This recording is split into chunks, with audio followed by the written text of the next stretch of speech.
tech stuff today. When I'm on Zoom, I love to hit the word chat. And thank you, Ryan. I see we're both muted. That's why I always hit chat, just in case somebody says something.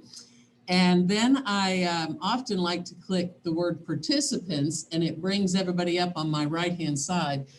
We had a meeting yesterday with all the speech teachers, and the lady who was running it was the department chair was running it from an iPad.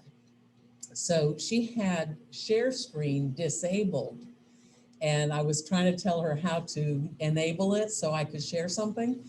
And we ultimately figured out it was the iPad. She probably had to do it in her settings or something. Have you experienced any of this stuff? It's kind of interesting, you know, as technology changes, some people think, like teachers, oh, I'll use the latest and greatest, and I will connect with my students in a way that they'll find engaging and interesting. I have been reading a number of books in the last 19 weeks since I started my program that say when we use different technology, starting from when they just had an oral culture where people just talked to each other and they had to have a good memory, and somebody was very special in the community because they remembered the stories, you know, and they passed that down. When we just added print, when you started to make symbols to capture things, some of the guys were like, oh, the world's going to hell. You know, it's going to change. Everything's going to change. And indeed it did. And so every new technology doesn't just change the way we communicate. The many authors I've been reading talk about it changes us.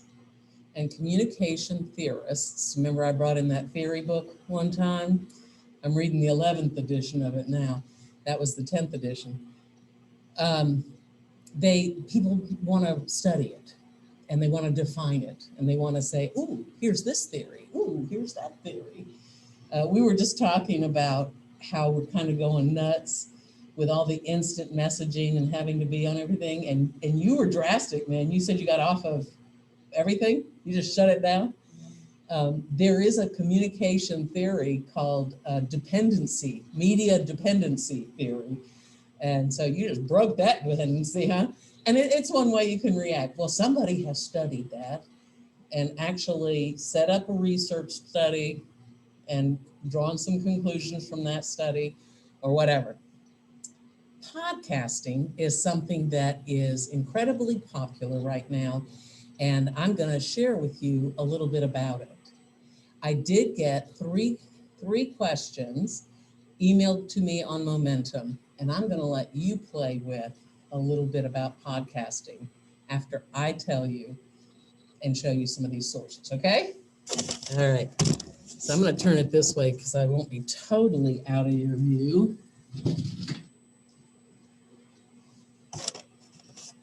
Y'all should put your video screen on and let everybody see you because we got the big TVs on. Oh, you have the big TVs on? I will absolutely not turn on my face cam. Thank you. All right, I'm going to share screen. Oh, you respect that? I said I respect it. Yeah.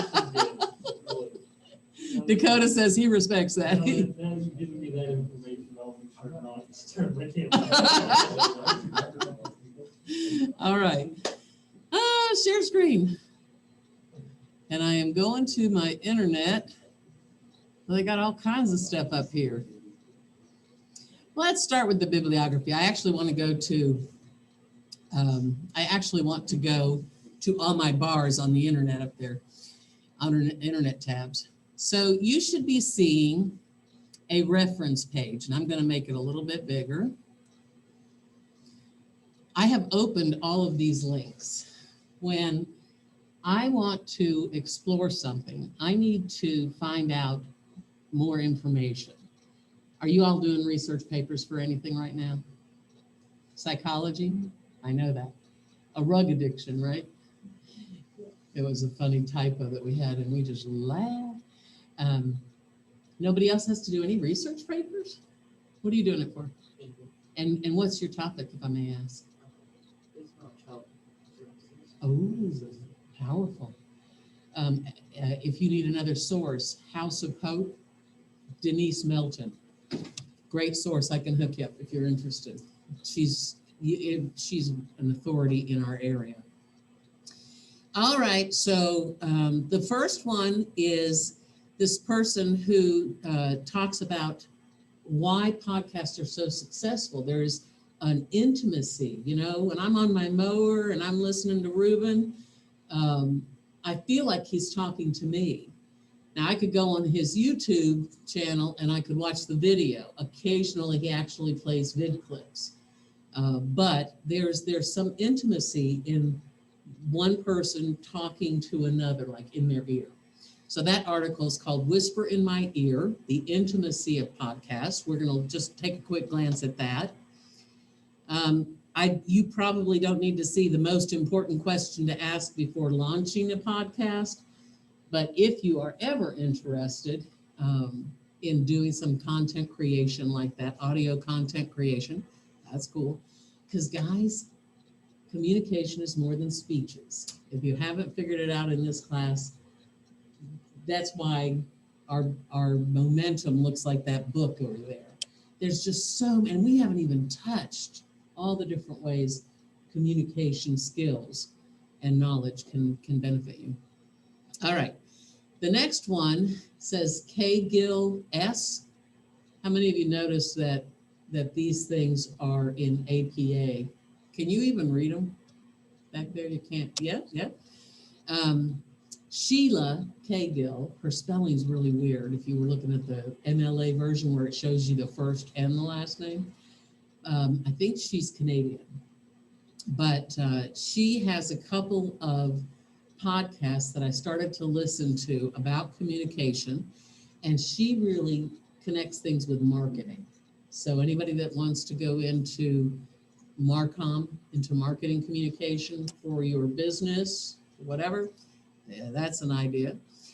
And finally, the D, so that's ABC order there, is definition of podcasts. If you're doing a research paper, MLA and APA recommended dictionary, so the one they approve is Merriam-Webster, not dictionary.com, by the way, Merriam-Webster for your academic papers.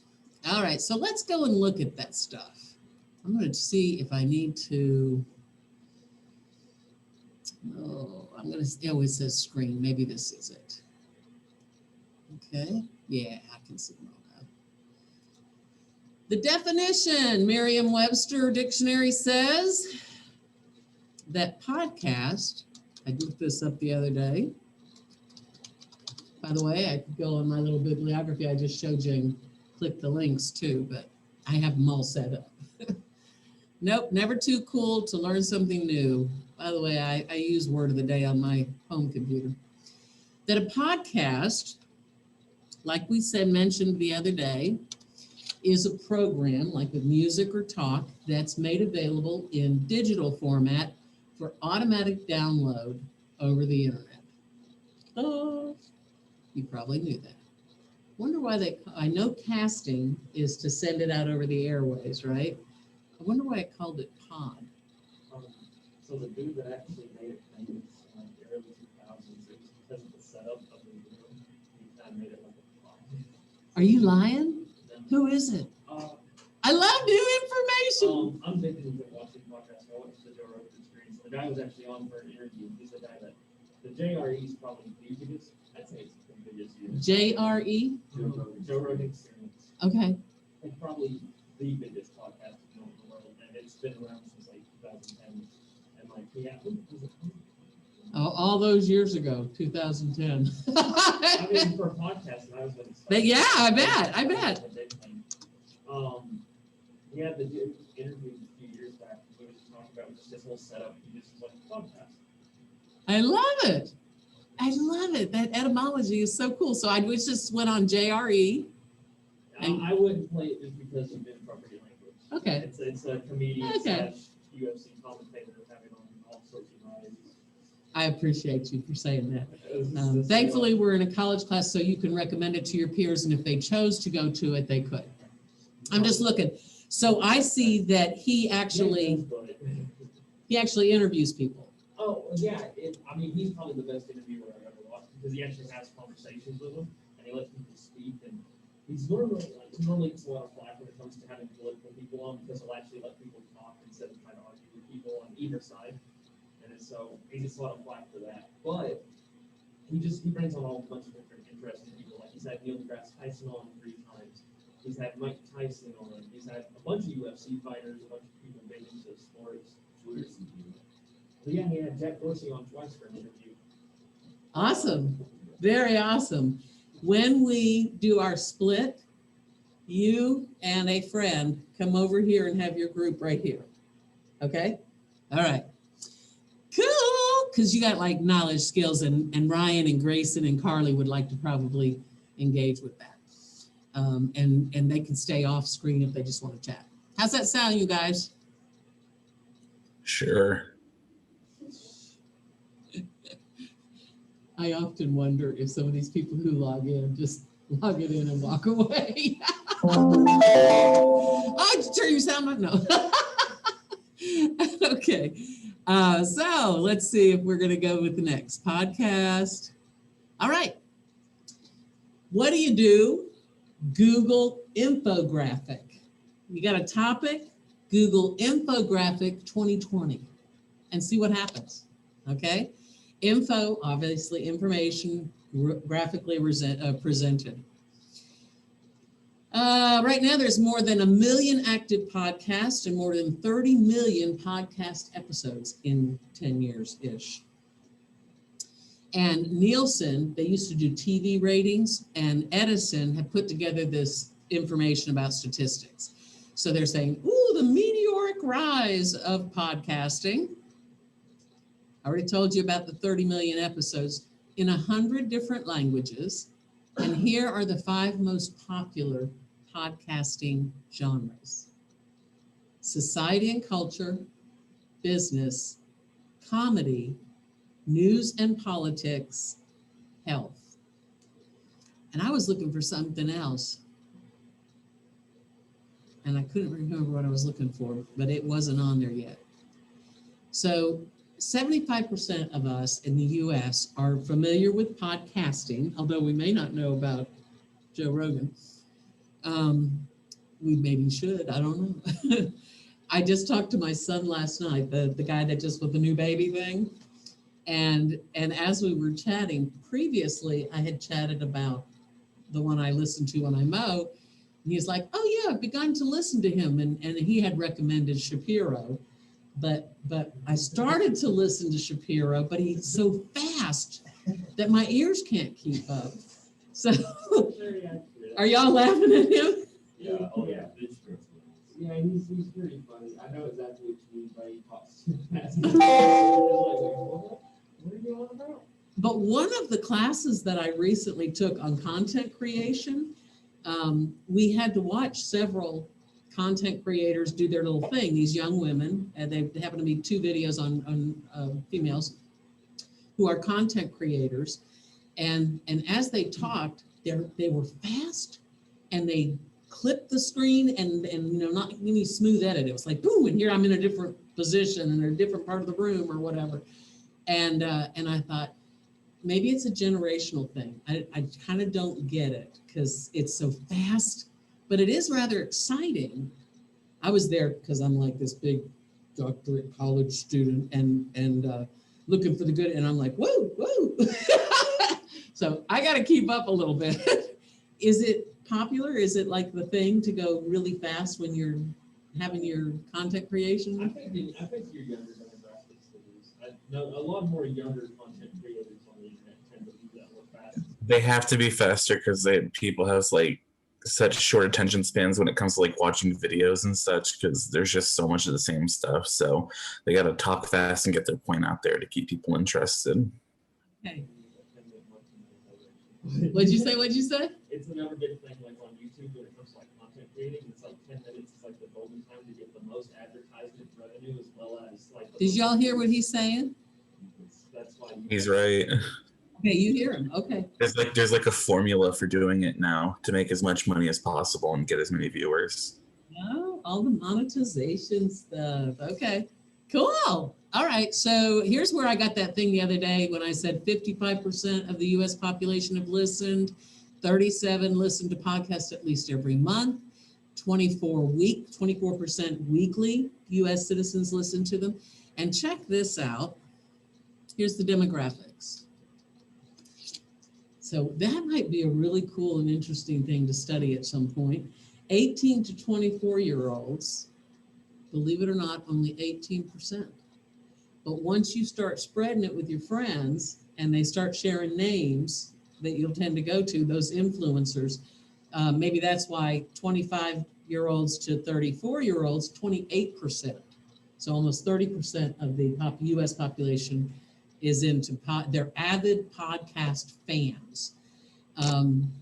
Then it kind of goes down a little bit because they're probably having kids and raising kids and running to ball games, who knows, or concerts or whatever with them. And as we go down, down, down. So my mother, I'm sort of getting up in that category, higher category. They don't listen to it as much as the young people. So if you guys are going to go into a business where your population will be in that range, that might be something you consider for communicating your message. Interesting. And then here's an educational and income breakdown. Podcast listeners are 45% more likely to have a college degree. Maybe they don't listen while they mow. Podcast listeners are 56% more likely to be graduates. And podcast listeners are 68% more likely to be postgraduates. That means after your bachelor's. Well, isn't that interesting? And let's see, are you a rich man? No. It even ties, somebody has done a study and they can do that. They get analytics from the little purple symbol on my phone with the microphone and the waves, right? That means podcast on my iPhone. Is that what you use? No? What does it look like on your Android or whatever? Oh, I use Spotify. Yeah, Spotify. Okay, what does that look like? What's the app? It's like Icon. a little bubble with like 3 curved lines in it. And it's Okay. green background black. Okay. It looks like a Wi-Fi symbol. Yeah. There's some in there. But it's basically supposed to be like really, really good. It was mainly used for like music, downloading music, but it's probably Pandora. But I think Spotify may be catching up or over now, but it shouldn't be used. So it's probably okay. Google it. Let's find out. So they literally have analytics for all of those apps that can tell you details about your people, about your market, about your stakeholders. All right. And actually 51% males and 49% females are of the US listen to podcasts. Smartphones are number one medium that they use. Most people, 54% on smartphones, the iOS ecosystem, 43 on Android, and 3% on others. So I guess, is that where the Spotify would be? I looked up what app is most used for music, and number one is YouTube Music, number 2 Spotify, and then 3 is Pandora. How about that? Pandora went, I looked up network. I didn't think about looking about usage. But, Cool. Pandora is like 63.5 million, and Spotify is worth 28 billion. So they were around a lot longer. They were the cutting edge, but now they're the third in the market. Interesting that YouTube has taken over. Okay, so what else is this?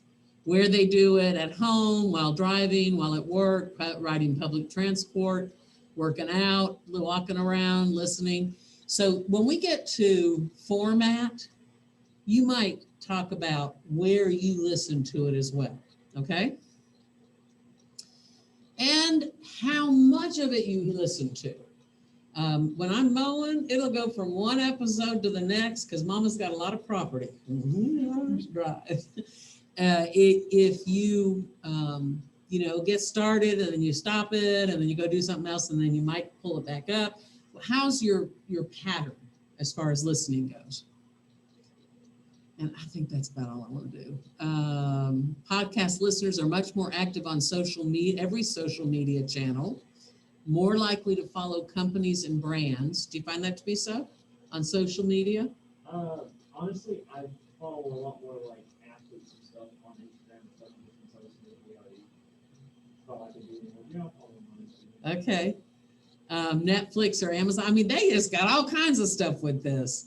Podcasts, ads, they become more aware. 69% said, yeah, podcast ads made me more aware of new products or services. And here's growth of podcast ad revenue. But that's the big thing that I wanted to just give you an overview as far as statistics are going.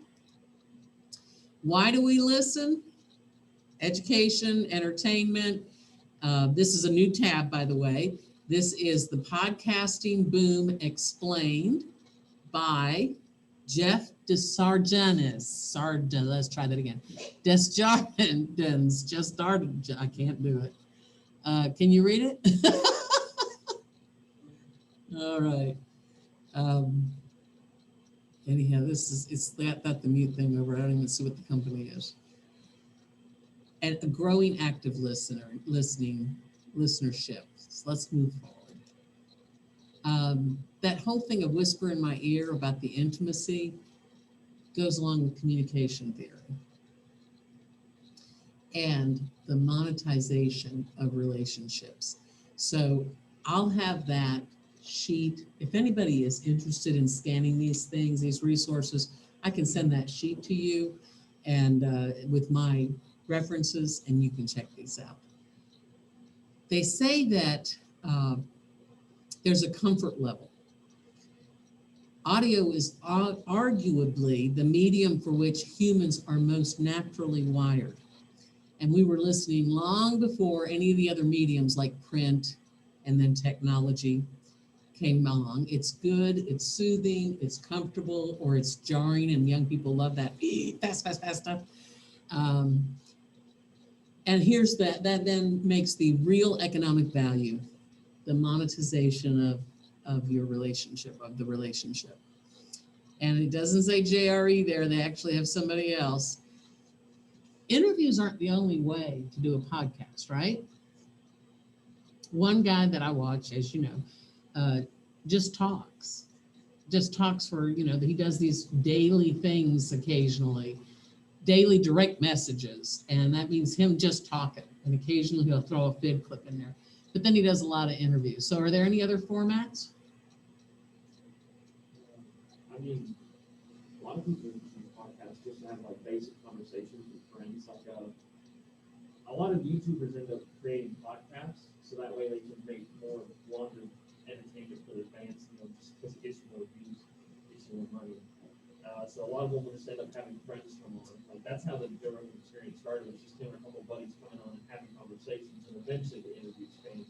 And then other people like play video games together sometimes on podcasts, and like there's. Oh, my grandson watches one of them. He had an 8-year-old birthday party, 8 little boys in his house, and they were playing a video game with people elsewhere, and they're all sitting on the couch watching somebody play a video game and talking about it.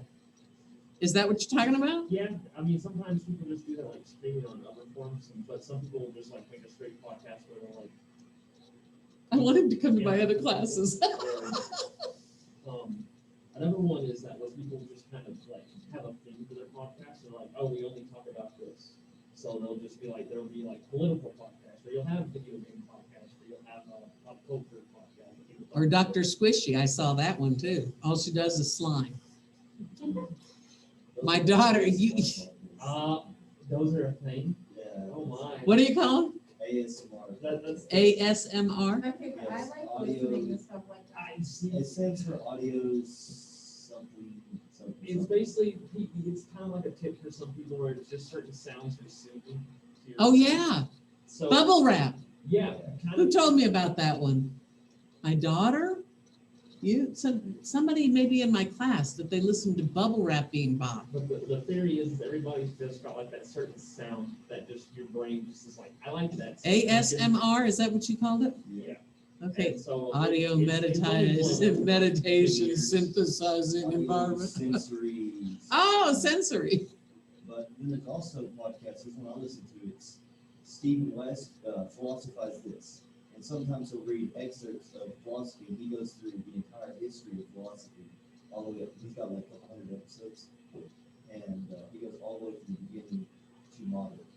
That's awesome. It's really cool. I used to listen to somebody like that on literally cassette tapes because my mother liked that medium. And oh gosh, I wish I could remember who it was because that'd be a cool thing. I bet he would have been a podcaster in his day. So let's see what other resource I pulled up here. You guys are giving me so much information. The most important question to ask before launching it, and this one actually has some neat tips. I think this is the one. Oh yeah, host talent. The big thing, hashtag podcast requires host talent. And this Jay Acunzo says, everything else is incremental. But they do say that you do that whole golden rule listening. Hannah Swenson put forth the question, is it better, I love this question, is it better to be a good listener or a good speaker? Yes. Right? The golden rule, you've got to, what did you appreciate? He'd let the other people talk and he'd listen. And when a teacher asks a question, if they can close their mouth just a little bit longer, you'd really get much more, don't you? Okay, make sure, I love the box here. Hashtag podcast host have one job. Make sure listeners don't hit the stop button. So then he talks more about the timing and so forth. This whole little skinny frame on the left with one word, get them to, wait for it, almost there. I want your attention a little bit longer. The end. Okay, so you got to create a formula that's going to do it by relating to your audience, and don't just tell. And I want you to do that in your persuasive. I want you to draw us in and logically carry us through all your points and counterpoints, and then take us to the slam dunk. Make us want to do whatever you're asking us to do. Okay? So this guy says, hosts don't just hand us the answer, they guide us there logically in our own minds. And you take everybody on a journey. So that whole bit about story can be powerful in there. And again, if you want these articles, I can give you these addresses. And number 4, he says, great hosts give signpost to important details. I often talk about the power of pause. So as a great speaker is talking and they're about to come on something important, or if they finish something that's very important, they pause. You can also use certain words that will say, hey, signpost, this is, oh, you hear somebody going, oh, this is really important. And then they say it. That's a signpost. In our class, we call them transitions. So whether you do it with a pause or with a transitional word or phrase, good hosts for audio podcasts and for speeches use signposts. This is where I wasn't ready to actually answer all the questions. Number 5 in this article says, great hosts ask the right questions to extract the right content. I wasn't familiar whether I'd do interview or if I was just going to go more if you goes rah, rah, rah. And I mean, I literally, you guys are my guinea pigs in asking you for questions. So asking the right open-ended question, maybe when you do your rhetorical questions and your attention getter on persuasive, asking that, giving a pause. There is no time limit, so you could let somebody answer something, acknowledge them, and then move forward. Okay, I think that's it. Thank you, author Jay Akunzo. Last thing I want to mention is this lady, Sheila.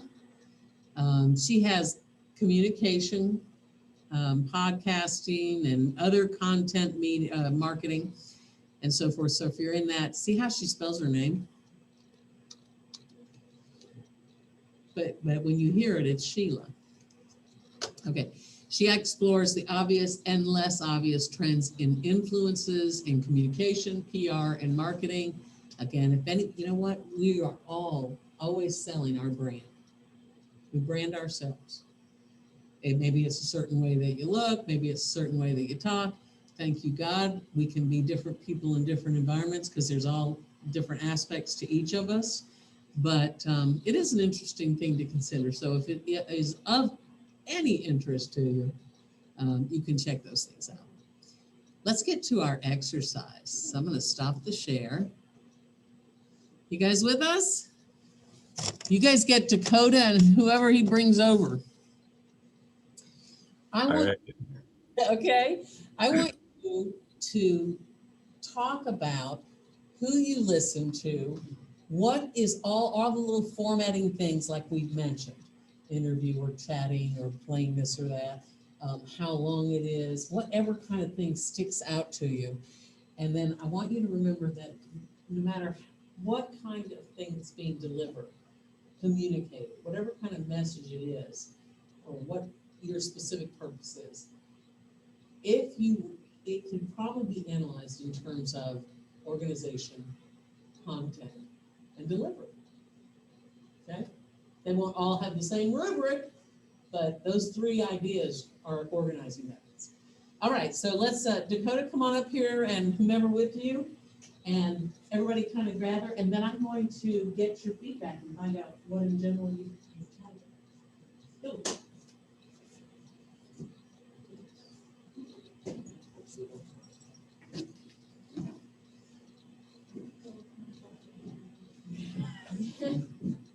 Hello. Hey. What's up? Yes, yes. Thank you. Thank you. All right. Dudes and There you dudettes, so you want to force them or what? Twos, okay. Who do you guys listen to? Because we talked I'm about who we thinking of listened golf, to for I'm like thinking 2 of minutes. golf. Like what, podcast wise? Nothing really that special. Just like just news and stuff. I'm not very interesting. I also can't think right now because I haven't slept in like a day and a half. Okay, Ryan, quit talking and just listen then. Poor guy.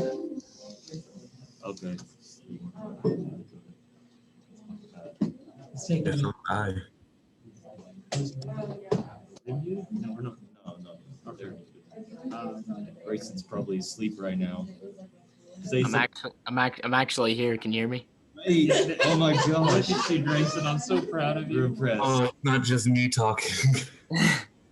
The pressure's off. I don't really watch podcasts or listen to them, not watch them. Right. I got you. Carly, what about you? Do you watch any or listen to any? I watch this one YouTuber who does like true crime stories, but she also has a podcast over the same thing. Yeah, I've listened to a few of them that do like podcasts on Spotify, just like talking about like serial killers and like unsolved murders. They're pretty cool. Did you hear about the guy who writes letters to serial killers? He has a whole YouTube channel, and he'll write letters and read the letters he receives from them and does a TV show. It's really cool. It's pretty cool. I read an article about him the other day. He's tons of serial killers. He's probably sent letters to like 40 serial killers. No, it's legit. It's crazy. I've seen the videos. It's wild. Yep. I'm sure you all may not know this, but my name is Dakota. Yep, It's backwards when you hold it up to camera. Wow, hi Dakota. So nice to meet you.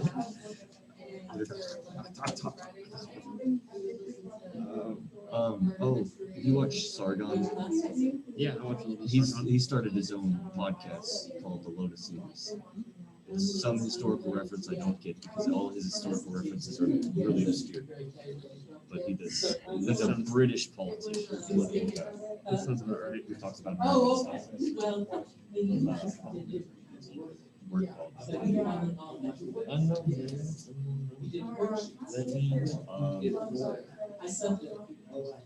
Okay, how about you?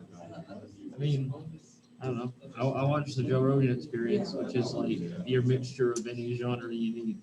You want to talk about I'm I've sorry. watched- I just thought of a podcast. Uh-huh. It's Logan Paul's podcast called Impulsive. Oh yeah. Yeah, I watched a couple episodes of that. I know exactly which ones you watched. Like the Riley Reid one. I knew exactly where that was Yes, sir. Why does Logan Paul have a podcast? going. To be I don't honest, know. It's actually pretty good though. it's his only decent content, but it's mainly like all of the stars he brings on the top two. Like, Yeah. So it's good because the people who are on there are good, not him. I mean, listen, once you watch The content. phone down her throat, you're like, all right, this is supreme Peak content. tier content. This is top content. He actually sparks some pretty good discussion. I like it. Yeah, no, I mean, like the dude's not a super idiot. He's just When he's not super idiot. when he's not exploiting dead bodies in Japan and like Listen, Hey, I liked that video, man. oh my god. that was a great video. I love that. A plus. I love looking through the comments and seeing everyone who was like 12 being like, "Oh no, you guys just don't understand him. We love you, Logan." It's like, are you sure about that one? He's a They huge, took it down before I even got to see it. I just remember hearing about it. I was lucky enough to be there the like moment he uploaded it because Did you record it? Huh? Did you record it? You need to send that to me, bro. No, I didn't screen grab it. I wish I had. I think I still have a screenshot of a few of the 12-year-old commenters trying to defend him. I remember I was coming home from vacation the day that he dropped it, and I just opened it up and I was like, this is probably another clickbait video. And then I watched it and I was like, oh, what do you know? It sure wasn't. For the first time in his career, it was not clickbait, and I think that was the wrong one to do it on. Didn't he tase a rat to death or something? Yeah, I was about to say, didn't he tase a rat? Oh, that was his brother. That was his brother, That my was, bad. listen, Jake Paul, I think is They're completely. both. I confuse them because they're both the same person. Yeah, I have a hard time remembering which one's which sometimes.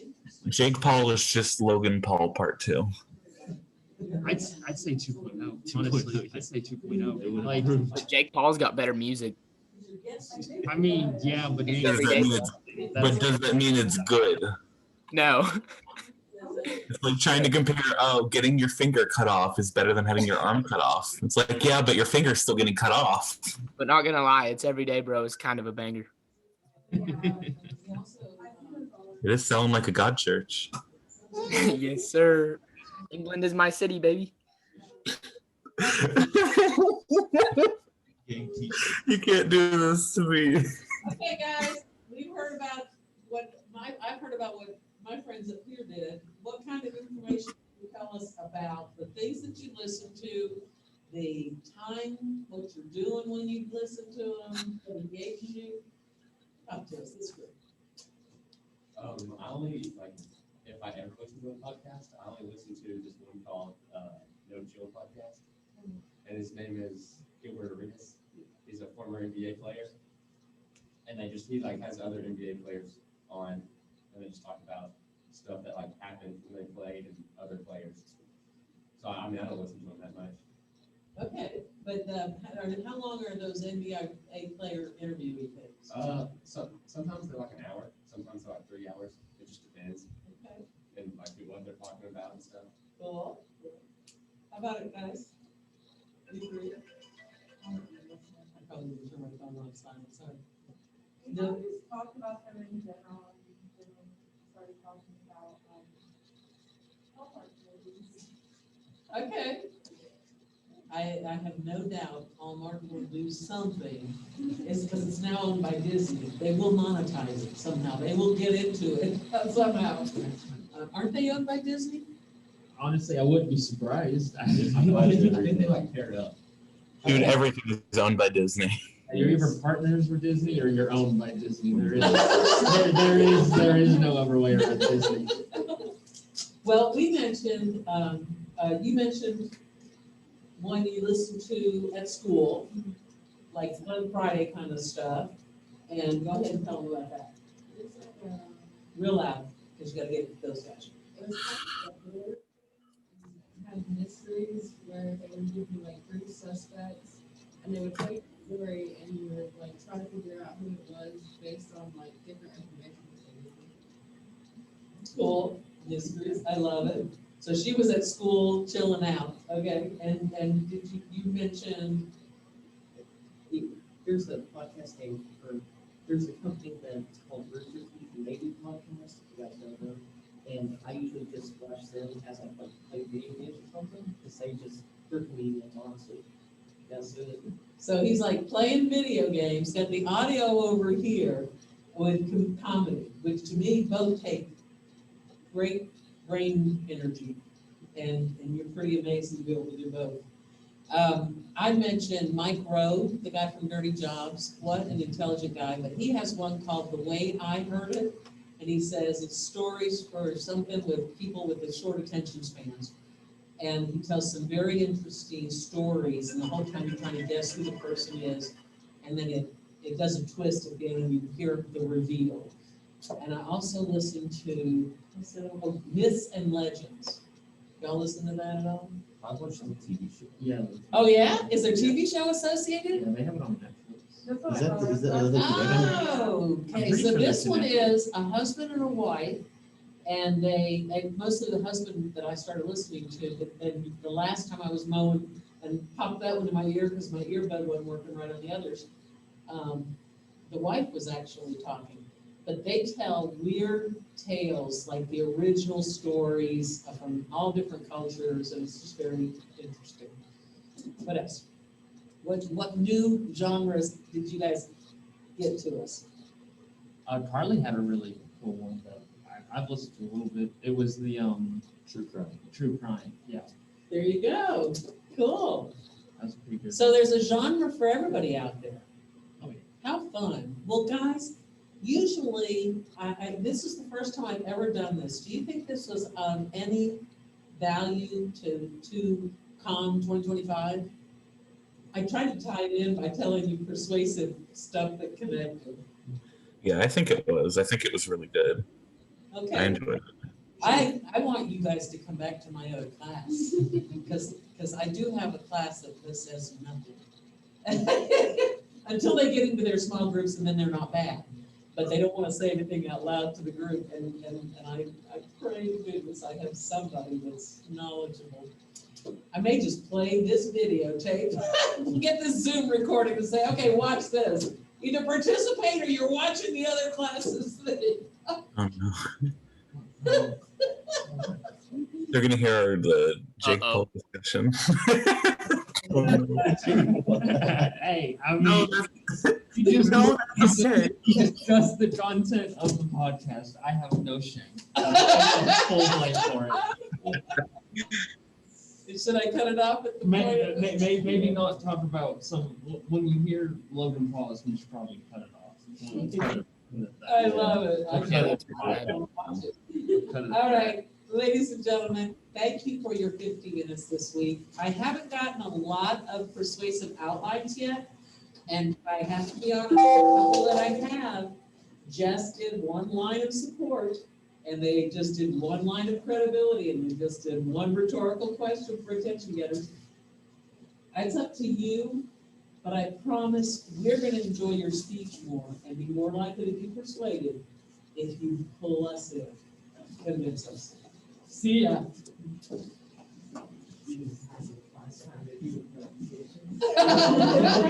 You want to listen?